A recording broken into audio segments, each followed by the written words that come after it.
Chapter 37 of Ayala's Angel. This recording is in the public domain.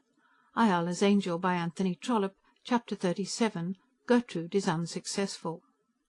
It was now the middle of January, and Gertrude Tringle had received no reply from her lover to the overture which he had made him.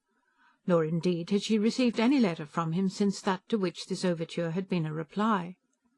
It was now 2 months since her proposition had been made, and during that time her anger had waxed very hot against Mr. Houston.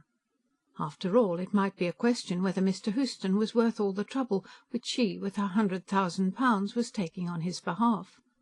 She did not like the idea of abandoning him, because by doing so she would seem to yield to her father. Having had a young man of her own, it behoved her to stick with her young man in spite of her parents. But what is a girl to do with a lover who, at the end of 2 months, has made no reply to an offer from herself that he should run away with her and take her to Ostend? She was in this frame of mind when, lo and behold, she found her own letter, still enclosed in her own envelope, but opened and thrust in among her father's papers. It was evident enough that the letter had never passed from out of the house. There had been treachery on the part of some servant, or perhaps her father might have condescended to search the little box, or, more probable still, Augusta had betrayed her. Then she reflected that she had communicated her purpose to her sister, that her sister had abstained from any question since the letter had been written, and that her sister, therefore, no doubt, was the culprit. There, however, was the letter, which had never reached her lover's hands, and, as a matter of course, her affections returned with all their full ardour to the unfortunate ill-used man. That her conduct was now watched would, she thought, be a matter of course. Her father knew her purpose, and, like stern parents in general, would use all his energies to thwart it. Sir Thomas had, in truth, thought but little about the matter since he had first thrust the letter away. Tom's troubles, and the disgrace brought by them upon Travers and Treason generally, had so occupied his mind that he cared but little for Gertrude and her lover. But Gertrude had no doubt that she was closely watched, and in these circumstances was driven to think how she could best use her wits so as to countermine her father. To run away from Queen's Gate would, she thought, be more difficult and more uncomfortable than to perform the same operation at Mole Park. It was intended that the family should remain in the country, at any rate till Easter, and Gertrude resolved that there might yet be time for another effort before Easter should be past, if only she could avoid those 100 Argus eyes which were, no doubt, fixed upon her from all sides. She prepared another letter to her lover, which she addressed to him at his club in London. In this she told him nothing of her former project, except that a letter written by her in November had fallen into the hands of enemies. Then she gave him to understand that there was need of the utmost caution, but that, if adequate caution were used, she did not doubt they might succeed. She said nothing about her great project, but suggested to him that he should run down into Sussex and meet her at a certain spot indicated, outside the park palings, half an hour after dusk. It might be, she said, impossible that the meeting should be effected, but she thought that she could so manage as to leave the house unwatched at the appointed hour. With the object of being especially safe, she began and concluded her letter without any names, and then managed to deposit it herself in the box of the village post-office. Houston, when he received this letter, at once made up his mind that he would not be found on the outer side of the park palings in the evening named. He told himself that he was too old for the romance of love-making, and that, should he be received, when hanging about in the dark, by some custodian with a cudgel, he would have nothing to thank but his own folly.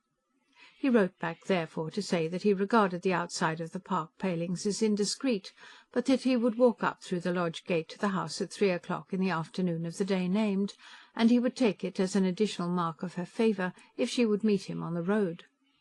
Gertrude had sent him a mysterious address. He was to direct the letter to O.P.Q., Post Office, Hastings, and she was prepared to hire a country boy to act as love's messenger on the occasion.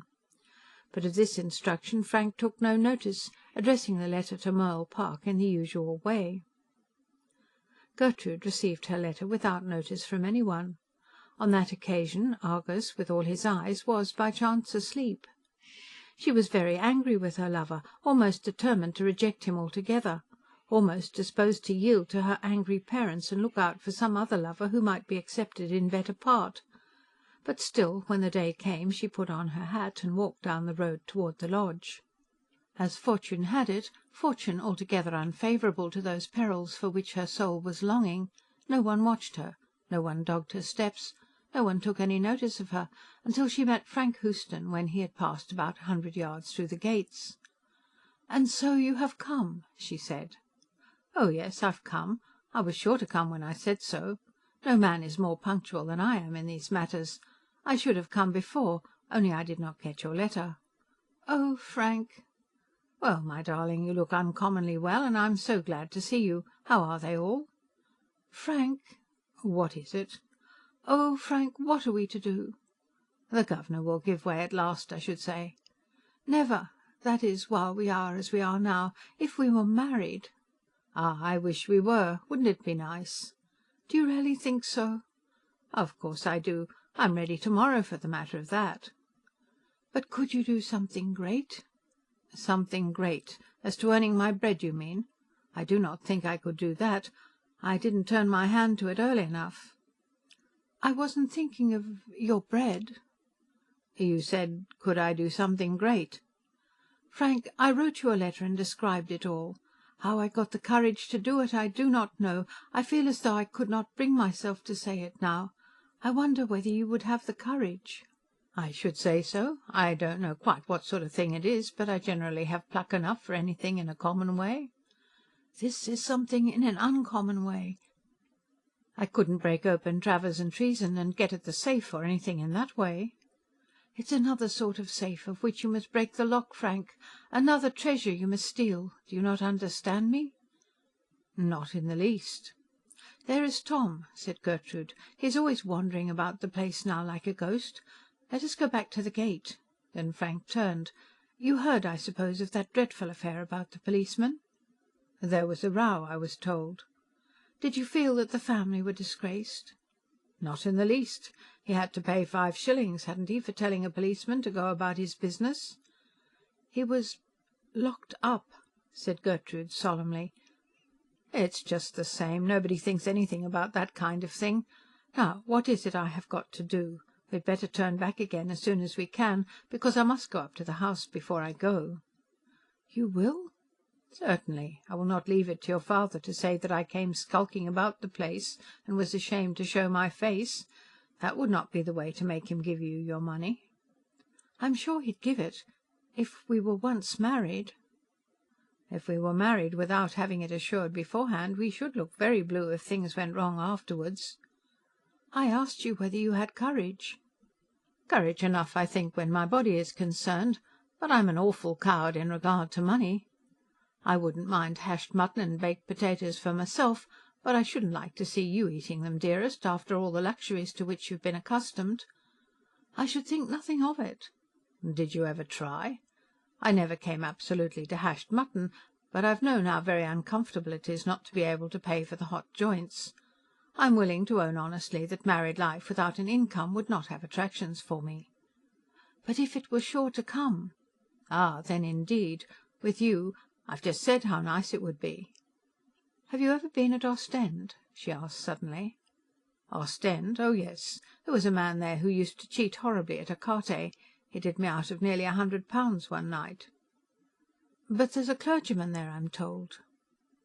"I don't think this man was in orders, but he might have been. Parsons come out in so many shapes. This man called himself a count. It was 7 years ago." "I am speaking of to-day." "I've not been there since." "Would you like to go there with me?" "It isn't a nice sort of place, I should say, for a honeymoon. But you shall choose. When we're married, you shall go where you like." "To be married!" she exclaimed.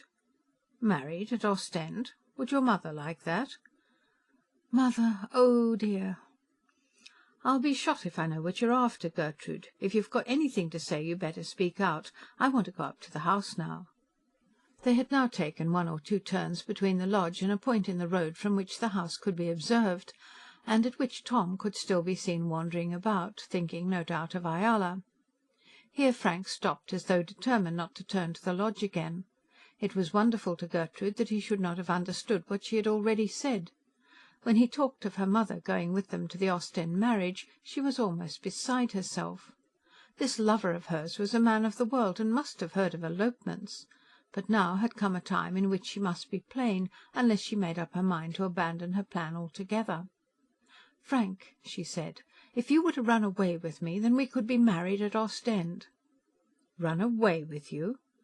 "It wouldn't be the first time that such a thing has been done." "The commonest thing in the world, my dear, when a girl has got her money in her own hands. Nothing I should like so much." "Money, it's always money. It's nothing but the money, I believe." "That's unkind, Gertrude." "Ain't you unkind? You won't do anything I ask." "My darling, that hashed mutton and those baked potatoes are too clear before my eyes." "You think of nothing, I believe, but your dinner." "I think, unfortunately, of a great many other things. Hashed mutton is simply symbolical.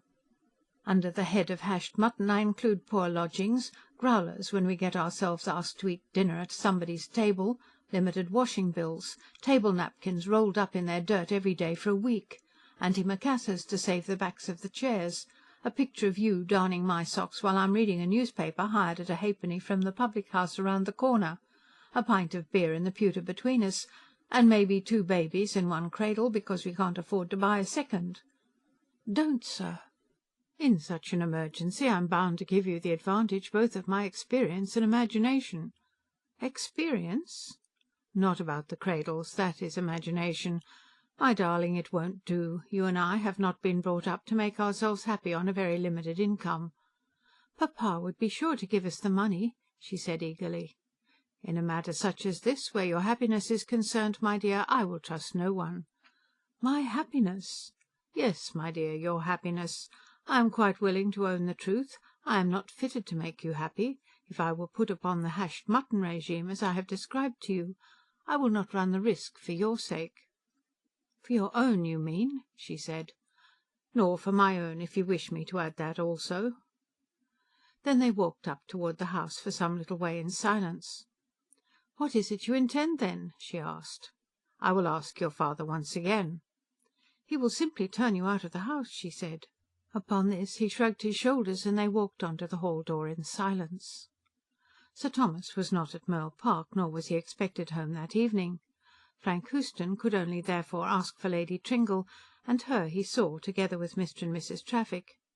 In presence of them all, nothing could be said of love affairs, and after sitting for half an hour, during which he was not entertained with much cordiality, he took his leave, saying that he would do himself the honour of calling on Sir Thomas in the city. While he was in the drawing-room, Gertrude did not appear.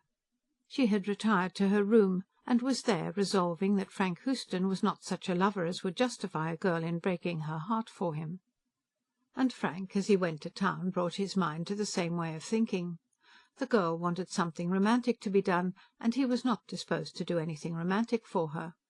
He was not in the least angry with her, acknowledging to himself that she had quite as much right to her way of looking at things as he had to his. But he felt almost sure that the Tringle alliance must be regarded as impossible. If so, should he look out for another heiress, or endeavour to enjoy life, stretching out his little income as far as might be possible?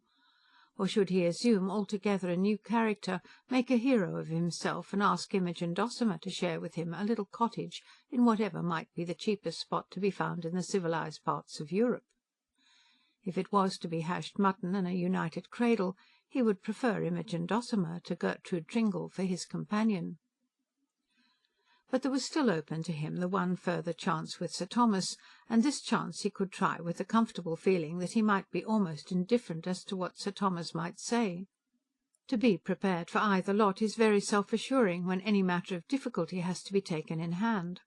On arriving at the house in Lombard Street he soon found himself ushered once more into Sir Thomas's presence. "Well, Mr. Houston, what can I do for you to-day?" asked the man of business with a pleasant smile. "It is the old story, Sir Thomas." "Don't you think, Mr. Houston, that there is something a little unmanly, shall I call it, in coming so often about the same thing?" "No, Sir Thomas, I do not. I think my conduct has been manly throughout." "Weak, perhaps, would have been a better word. I do not wish to be uncourteous, and I will therefore withdraw unmanly. Is it not weak to encounter so many refusals on the same subject?" "I should feel myself to have been very strong if after so many refusals I were to be successful at last." "There is not the least chance of it." "Why should there be no chance if your daughter's happiness depends upon it?" There is no chance, because I do not believe that my daughter's happiness does depend upon it. She is foolish, and has made a foolish proposition to you."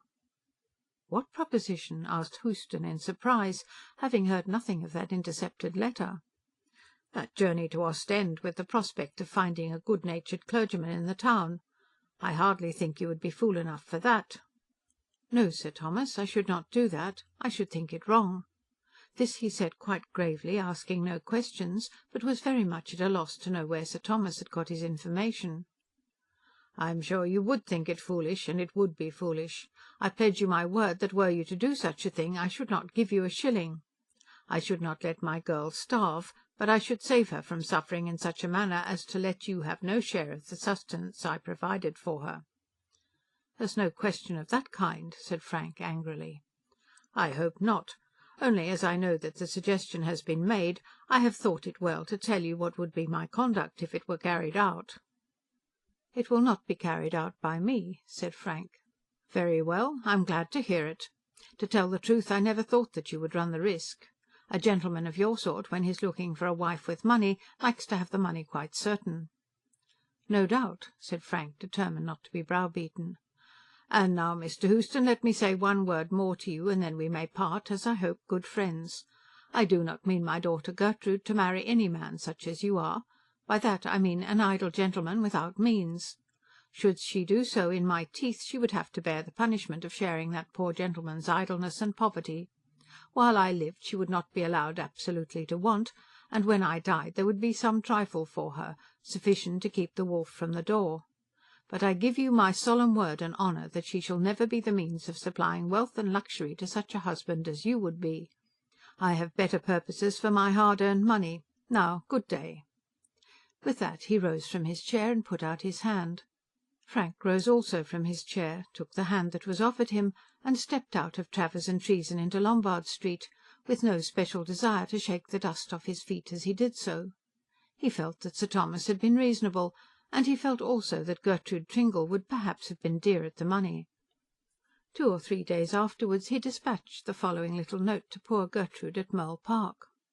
"Dear Gertrude, I have seen your father again, and found him to be absolutely obdurate. I am sure he is quite in earnest when he tells me that he will not give his daughter to an impoverished idle fellow such as I am. Who shall say that he is wrong? I did not dare to tell him so, anxious as I was that he should change his purpose. I feel myself bound in honour, believing as I do that he is quite resolved in his purpose, to release you from your promise. I should feel that I was only doing you an injury were I to ask you to be bound by an engagement which could not, at any rate for many years, be brought to a happy termination. As we may part as sincere friends, I hope you will consent to keep the little token of my regard which I gave you. Frank Houston. End of Chapter 37.